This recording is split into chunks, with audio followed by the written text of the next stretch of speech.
بسم الله الرحمن الرحيم.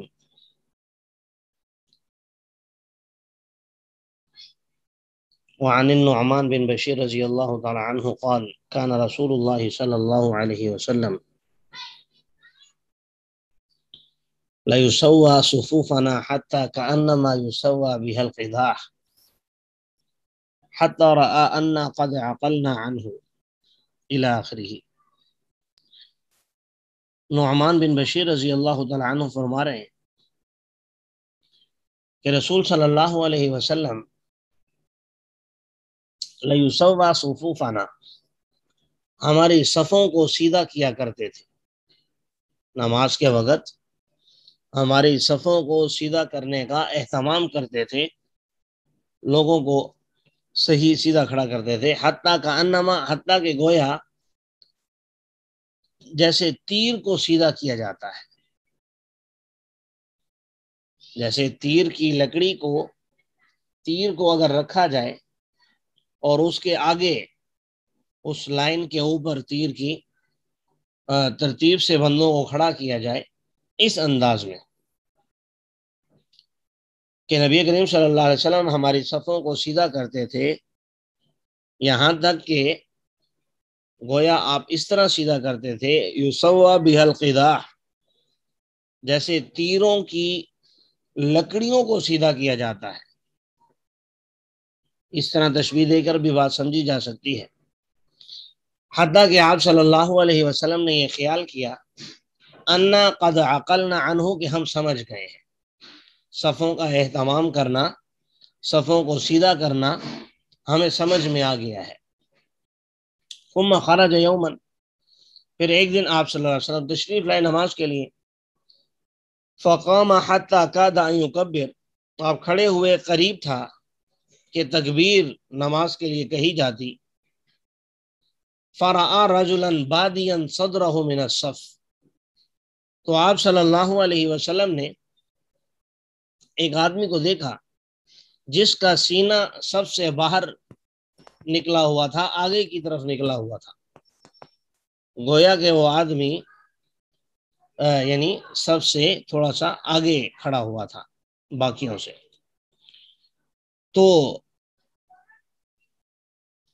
آپ صلی اللہ علیہ وسلم نے ارشاد فرمایا عباد اللہ، اے اللہ کے بندو، لَتُسَوَّنَّ صُفُوفَكُمْ أَوْ لَيُخَالِفَنَّ اللَّهُ بَيْنَ وُجُوهِكُمْ، اے اللہ کے بندو اپنی صفوں کو سیدھا کر لو، یا پھر اللہ تبارک و تعالیٰ تمہارے چہروں کے درمیان مخالفت کو ڈال دیں گے۔ حدیث مبارکہ کا مقصد فقط اتنا ہے کہ صفوں کا سیدھا کرنا یہ نماز کے اتمام میں سے ہے، تکمیل میں سے ہے۔ صف کو سیدھا کرنے کا اہتمام ہونا چاہیے۔ اگر صفیں سیدھی نہیں ہوں گی تو دوسری روایت میں آتا ہے کہ تمہارے دل ٹیڑھے کر دیے جائیں گے۔ یہاں پر آ گیا کہ تمہارے درمیان مخالفت کو ڈال دیا جائے گا۔ تو صف سیدھا کرنے میں یہ حکمت ہے کہ لوگوں کا آپس میں اتفاق و اتحاد اور پیار محبت رہتا ہے۔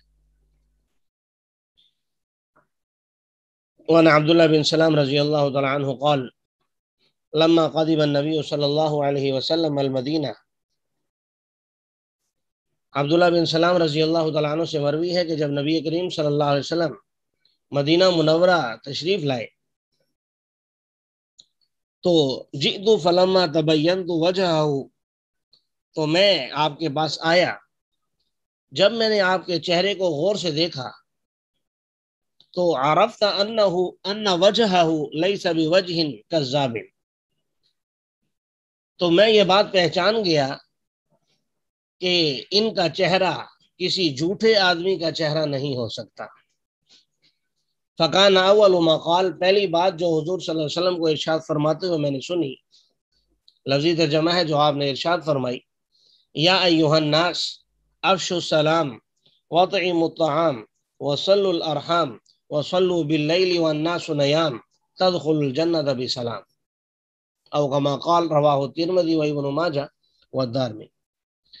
پہلی بات نبی کریم صلی اللہ علیہ وسلم سے میں نے یہ سنی، آپ نے فرمایا ہے لوگوں سلام کو پھیلاؤ، یعنی ایک دوسرے کو سلام کرنے کا جانتے ہو یا نہیں جانتے ہو، واقف ہے یا نہیں ہے، سلام کرنے کا اہتمام کرو۔ دوسرا، کھانا کھلاؤ، بھوکھوں کو، غریبوں کو، مساکین کو، رشتہ داروں کو، دوست احباب کو، جتنی اللہ تعالیٰ نے وسعت دی ہے تو کھانا کھلانے کا اہتمام کرو۔ تیسرا جملہ ارشاد فرمایا صلو الارحام، کہ رشتہ داریوں کو جوڑو، رشتہ داریوں کو، یہ وصل سے ہے لفظ، وصل الارحام، کہ جتنا ہو سکے رشتہ داری کو جوڑو، رشتہ داری کو توڑو نہیں۔ اور وصلوا باللیل والناس نیام، اور رات کے وقت نماز پڑھو اس حال میں کہ لوگ سوئے ہوئے ہوں، یعنی تہجد کی نماز کا، رات کا قیام اللیل کا اہتمام کرو تو تم سلامتی کے ساتھ جنت میں داخل ہو جاؤ گے۔ یہ گویا آپ صلی اللہ علیہ وسلم کی ایک بہت بڑی خوبی تھی، جسے عبداللہ بن سلام رضی اللہ تعالیٰ عنہ جو یہودیوں کے بہت بڑے عالم بھی تھے، تو ظاہر ہے جو جتنا علم والا ہوتا ہے وہ اتنا ہٹ درمی میں، ضد میں پکا ہوتا ہے کہ میں نے کسی کی نہیں ماننی کیونکہ میں تو پڑھا لکھا ہوں۔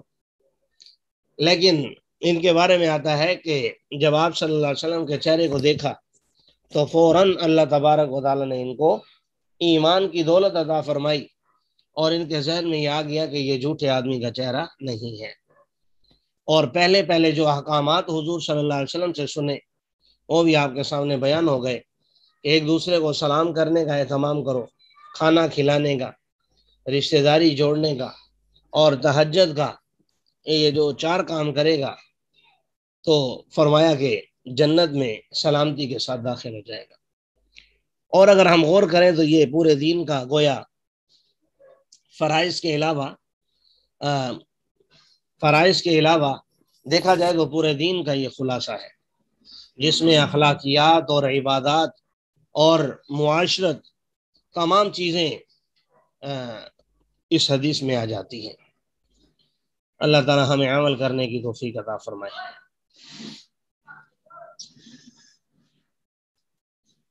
وعن عائشہ رضی اللہ تعالی عنہ انہم ذبحوا شاۃ، حضرت عائشہ رضی اللہ تعالی عنہ سے مروی ہے کہ انہوں نے ایک بکری ذبح کی۔ فقال النبی صلی اللہ علیہ وسلم، آپ صلی اللہ علیہ وسلم جب گھر تشریف لائے تو پوچھا ما باقی منہا، اس میں سے کیا باقی ہے، کتنا بچا ہوا ہے؟ تو عائشہ رضی اللہ تعالیٰ عنہ نے بتایا ما باقی منہا الا کتفہا، سوائے ایک کندھے کے گوشت کے باقی تمام کا تمام ہم نے یعنی دے دیا ہے، اللہ کے راستے میں خرچ کر دیا ہے۔ تو آپ نے فرمایا باقی کلھا غیر کتفہا، کندھے کے علاوہ تمام باقی۔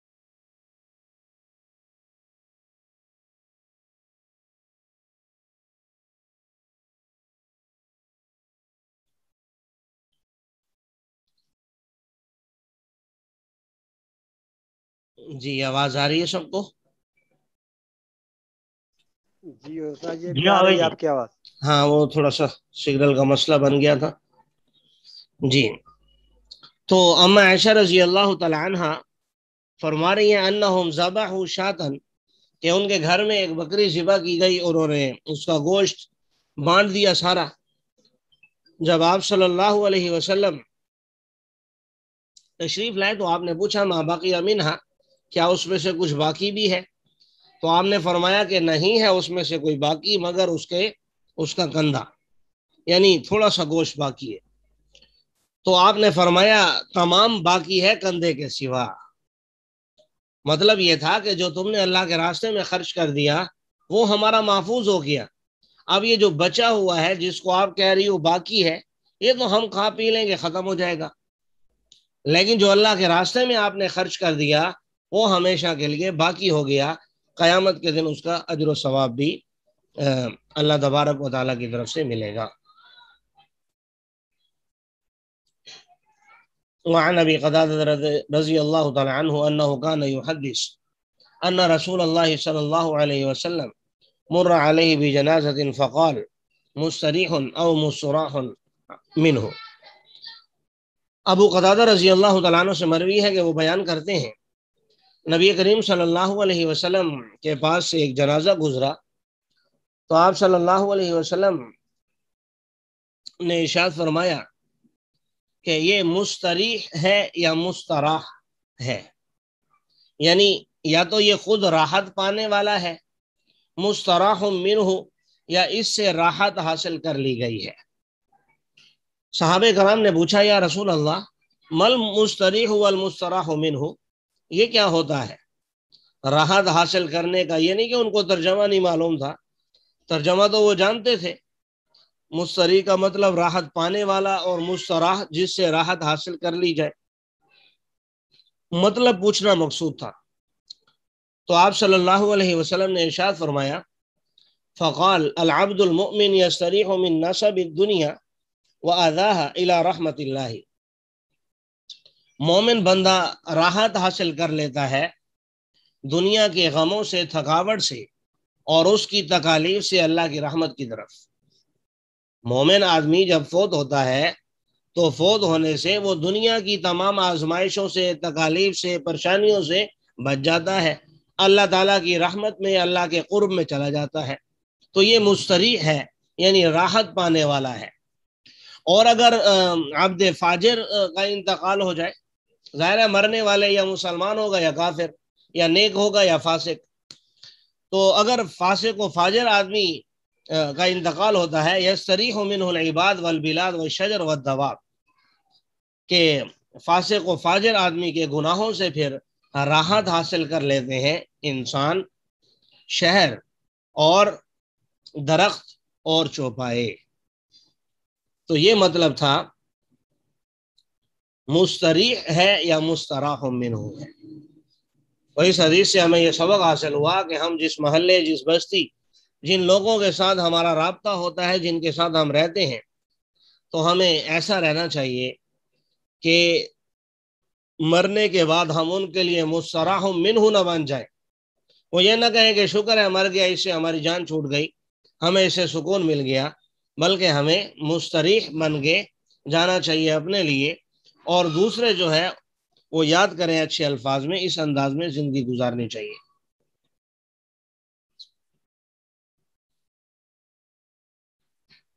جی، وعن بریدہ رضی اللہ تعالی عنہ قال دخل بلال على رسول اللہ صلی اللہ علیہ وسلم وهو يتغدى۔ حضرت بریدہ فرما رہے ہیں کہ حضرت بلال رضی اللہ تعالی عنہ نبی کریم صلی اللہ علیہ وسلم کے پاس تشریف لائے، اس حال میں کہ آپ صلی اللہ علیہ وسلم کھانا تناول فرما رہے تھے۔ یتغدی کا اطلاق عام طور پر دوپہر کے کھانے پر ہوتا ہے۔ تو نبی کریم صلی اللہ علیہ وسلم نے ارشاد فرمایا الغداء یا بلال، اے بلال کھانا حاضر ہے، مقصد یہ ہے کہ آ جائیں کھانا کھا لیں۔ تو انہوں نے کہا انی صائم یا رسول اللہ، اے اللہ کے رسول مجھے روزہ ہے۔ نبی کریم صلی اللہ علیہ وسلم نے ارشاد فرمایا نأکل رزقنا وفضل رزق بلال فی الجنہ، کہ ہم اپنا رزق تو کھا رہے ہیں دنیا میں، اور بلال کا رزق بچا ہوا ہے، باقی ہے جنت میں۔ پھر فرمایا اشعرت یا بلال، اے بلال کیا تم جانتے ہو ان الصائم، یقیناً روزے دار کے لیے اس کی ہڈیاں تسبیح بیان کرتی ہیں، اس کا اپنا بدن، اپنا جسم، وہ اس کے لیے تسبیح بیان کرتی ہیں۔ وَيَسْتَغْفِرُ لَهُ الْمَلَائِكَةُ مَا أَكَلَ عِنْدَهُ، اور فرشتے اس کے لیے استغفار کرتے ہیں جب تک کہ اس کے پاس کھایا جائے، یعنی جب تک روزے دار کے سامنے کوئی کھائے، کھانا تو نہیں چاہیے، لیکن اگر کہیں مجبوری کے تحت، یا آپ کھا رہے ہیں اور کوئی روزے دار آ گیا، یا ان کو آپ سے کوئی کام تھا، یا اس طرح کا کوئی معاملہ جیسا کہ یہاں پر بن گیا، حضور صلی اللہ علیہ وسلم کھانا تناول فرما رہے تھے اور حضرت بلال رضی اللہ تعالیٰ عنہ تشریف لائے، ایسی اگر صورتحال بن جائے تو پھر فرمایا کہ ایسے روزے دار کے لیے فرشتے استغفار کرتے ہیں، دعا کرتے ہیں جب تک کہ اس کے پاس کھانا کھایا جائے۔ جی وعن جابر رضی اللہ تعالیٰ عنہ قال اتیت النبی صلی اللہ علیہ وسلم فی دین کان علی ابی. حضرت جابر رضی اللہ تعالیٰ عنہ فرما رہے ہیں کہ میں نبی کریم صلی اللہ علیہ وسلم کے پاس آیا ایک قرض کے معاملے میں جو میرے والد پر تھا. تو میں نے آ کر فدققت الباب، میں نے دروازہ کھٹکھٹایا تو آپ نے فرمایا من ذا، کون ہے؟ میں نے کہا انا، میں ہوں.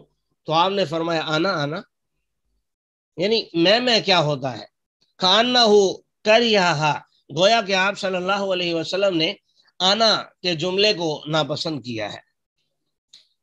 مقصد یہ ہے کہ دروازہ جب آپ کھٹکھٹاتے ہیں اور سامنے والا آپ سے پوچھتا ہے کہ کون، تو آپ اس کو بتانا چاہیے کہ میں کون ہوں، اپنا نام بتائیں یا کسی اور طرح میں اپنی شناخت کروائیں، بھلے آپ کا اپنا گھر ہی کیوں نہ ہو. آپ اپنے گھر میں آئے ہیں، دروازہ کھٹکھٹایا، اندر سے ہمشیرہ نے، والدہ نے یا کسی نے بھی انہوں نے پوچھ لیا کہ کون، تو بتانا چاہیے کہ میں ہوں. لیکن صرف میں کہنا کہ وہ خود ہی پہچان لیں گے، اس میں ایک تو اگلے آدمی کو شش و پنج میں ڈالنے والی بات ہے. ممکن ہے کہ وہ آپ کو پہچان نہ پائے، اور یہ بھی ممکن ہے کہ کسی موقع پر آپ کی کوئی آواز نکال لے. ان کو کیا معلوم کہ میں سے کون مراد ہے.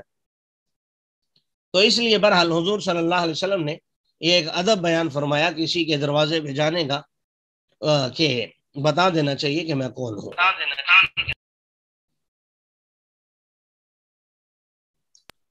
جی فعن انس رضی اللہ تعالی عنہ قال،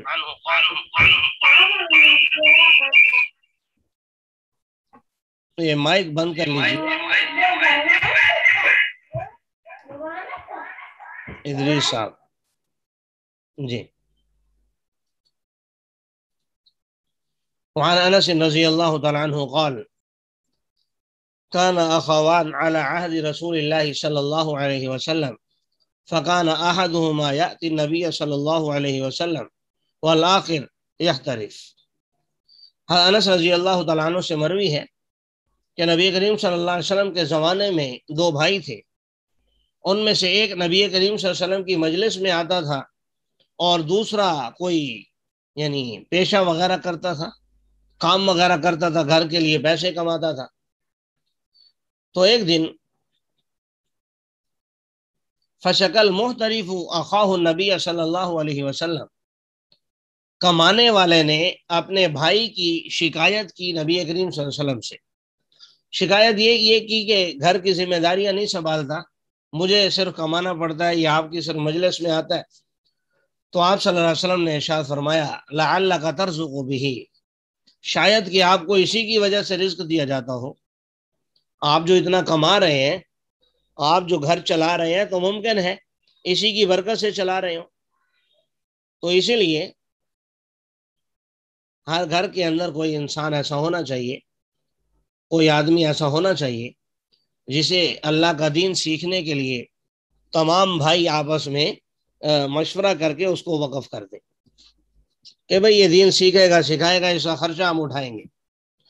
ممکن ہے اللہ تعالیٰ اس کی برکت سے تمام کے لیے آسانیاں پیدا کر دے. عن واصلہ بن خطاب رضی اللہ تعالی عنہ قال دخل رجل الى رسول اللہ صلی اللہ علیہ وسلم وهو في المسجد قاعد. واصلہ بن خطاب کہہ رہے ہیں کہ ایک آدمی نبی کریم صلی اللہ علیہ وسلم کے پاس آیا اس حال میں کہ آپ صلی اللہ علیہ وسلم مسجد میں تشریف فرما تھے. تو جب وہ آیا تو فتزحزح له رسول اللہ صلی اللہ علیہ وسلم، تو آپ صلی اللہ علیہ وسلم اس کے لیے اپنی جگہ سے تھوڑا سا ہلے، اٹھے. تو آدمی نے کہا کہ یا رسول اللہ ان فی المکان سعۃ، جگہ میں وسعت ہے، یعنی جگہ کافی ہے، آپ اپنی جگہ سے کیوں ہٹ رہے ہیں یا ہل رہے ہیں یا اٹھ رہے ہیں؟ تو نبی کریم صلی اللہ علیہ وسلم نے حسن معاشرت کو بیان کرتے ہوئے فرمایا ان للمسلم لحقا، کہ یہ مسلمان کا حق ہے کہ جب اس کو دیکھے اس کا بھائی ان یتزحزح له، اس کے لیے اپنی جگہ سے حرکت کرے. مطلب یہ ہے کہ اس میں سامنے والے کے لیے عزت ہے کہ آپ بیٹھے ہیں، والد آ گئے، بھائی آ گیا بڑا، اور کوئی اور مہمان آ گیا، تو آپ کو چاہیے کہ آپ اپنی جگہ سے حرکت کریں. یا آپ مسجد میں بیٹھے ہیں، کوئی محلے دار ملنے آ گیا، تو یہ نہیں کہ آپ ایسے بیٹھے رہیں کہ آپ کا آنا اور سامنے والے کو یہ لگے کہ میرا آنا اور نہ آنا اس کے لیے برابر ہے، اس سے اس کو کوئی فرق نہیں پڑتا. ایسے نہیں، بلکہ سامنے والے کے آنے پر آپ اپنی جگہ سے کچھ حرکت کریں، اس کی طرف بڑھیں، یا اس کے لیے جگہ میں وسعت پیدا کریں، تاکہ اس کو یہ لگے کہ میرے آنے سے اسے خوشی ہوئی ہے اور یہ میری طرف پوری طرح متوجہ ہے. اور اسے یہ بھی اندازہ لگائیے کہ حضور صلی اللہ علیہ وسلم نے کتنے ہی پیارے انداز میں شریعت کی ہر بات، بلکہ دنیا داری کی بھی ہر بات حضور صلی اللہ علیہ وسلم نے سکھائی ہے، بس اس پر عمل کرنے کی ضرورت ہے. عن عمر بن ابی سلمہ رضی اللہ تعالی عنہ قال كنت غلاما في حجر رسول اللہ صلی اللہ علیہ وسلم. عمر بن ابی سلمہ فرما رہے ہیں کہ میں ایک یعنی بچہ تھا، لڑکا تھا، اور رسول صلی اللہ علیہ وسلم کی پرورش میں تھا. نبی کریم صلی اللہ علیہ وسلم کی گود میں ہونے کا مطلب یعنی پرورش میں. تو کھانے کے وقت وکانت یدی تطیش فی الصحفۃ، میرا ہاتھ پورے پیالے میں گھوم رہا تھا. کبھی میں کہیں سے کھا لیتا، کبھی کہیں سے کھا لیتا، جہاں سے میرا دل کرتا. فقال علی رسول اللہ صلی اللہ علیہ وسلم، تو آپ صلی اللہ علیہ وسلم نے مجھے کہا سم اللہ، سم اللہ، اللہ کا نام لو، یعنی بسم اللہ پڑھ کے کھانا کھاؤ. نمبر 2، کل بھی امینک، اپنے دائیں ہاتھ سے کھاؤ. نمبر 3، کل مما یلیک، اپنے سامنے سے کھاؤ. لفظی ترجمہ ہے کھاؤ اس سے جو آپ سے ملا ہوا ہے، یعنی آپ کے سامنے ہے، آپ اپنے سامنے سے کھاؤ، کہیں اور سے دوسروں کے آگے سے نہ کھاؤ. چنانچہ یہی ہے، کھانا دائیں ہاتھ سے کھانا چاہیے، بسم اللہ پڑھ کے دعا پڑھ کے کھانا چاہیے. اسی طرح اپنے سامنے سے. ہاں اگر کوئی چیز ایسی ہو جو ایک جیسی ہو تو اسے اپنے سامنے سے ہی ظاہر کھایا جائے گا. البتہ اگر ایک پرات میں مختلف چیزیں ہیں، مختلف نوعیت کی، جیسے ایک ڈش کے اندر مختلف قسم کے پھل کٹے ہوئے ہیں، تو پھر کسی دوسری چیز کو اٹھانے کے لیے ہاتھ آگے بھی بڑھایا جا سکتا ہے، اس میں کوئی مذائقہ نہیں. وہاں امیہ ابھی نہیں بس کریں نقشہ. گے کافی. جی کافی مہنگا اتنا زیادہ کبھی. اچھا ٹھیک ہے جی. اللہ تعالی عمل کرنے کی توفیق عطا فرمائے.